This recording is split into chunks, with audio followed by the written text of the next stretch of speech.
Start.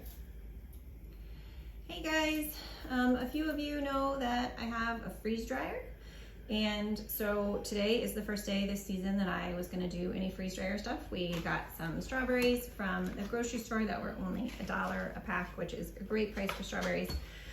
So we got a ton, so I thought I'd freeze dry some of those. So then I thought, what else could I put in my freeze dryer? So I went out in the front yard and we found some chives that I will chop into small little pieces. Some oregano, which obviously still has sticks in it, so I'll have to get that cleaned up to put in here. And then some dill. It was a little overgrown, so we took some little baby dill out.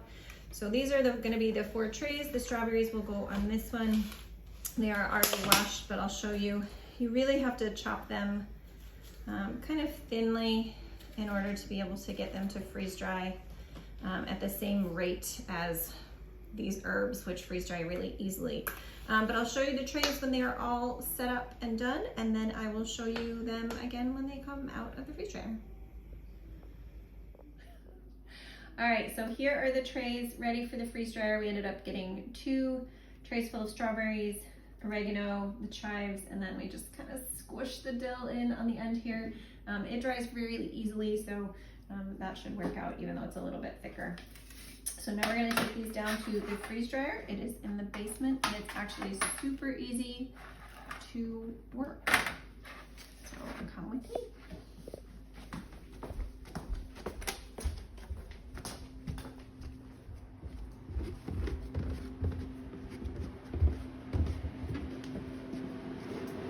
All right, so I did turn on the freeze dryer, but all I did was literally turn it on and hit a start button.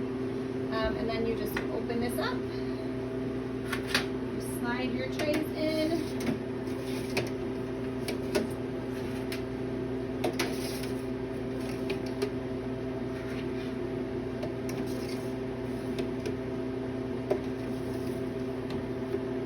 and then it tells you what to do. So you have to shut this door, and then it says, don't forget to close your drain valve. So there's a little valve back here that we have to turn.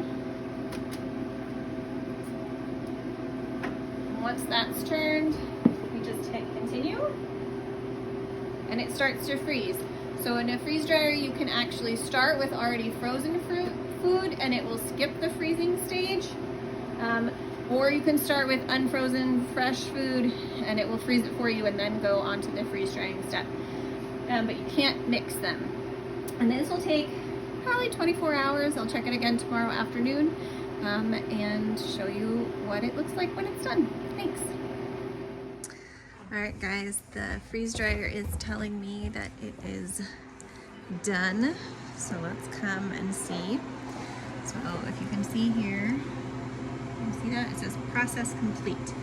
Now I could decide if it needs more dry time, but first I have to open the drain valve to vent. So that's the first thing that I'm gonna do is I'm gonna come over here, I'm gonna open the drain valve.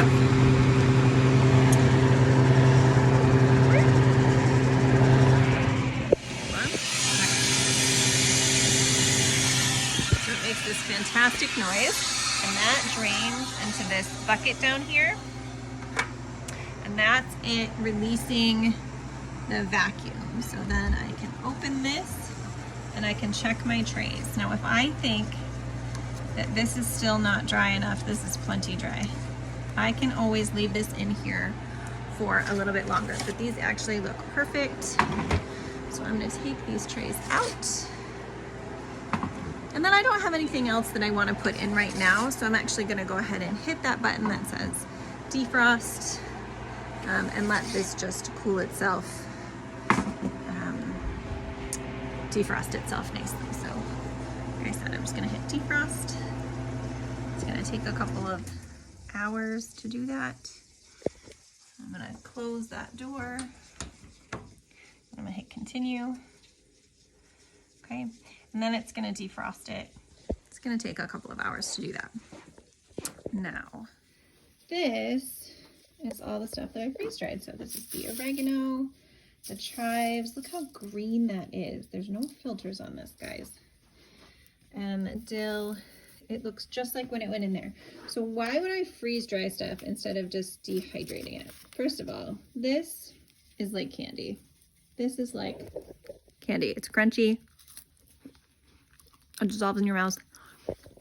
I can make this into strawberry powder to put in desserts to make things cute and pink and strawberry flavored, but probably we will just eat this as snacks. Freeze-dried fruit is so yummy. The kids love it.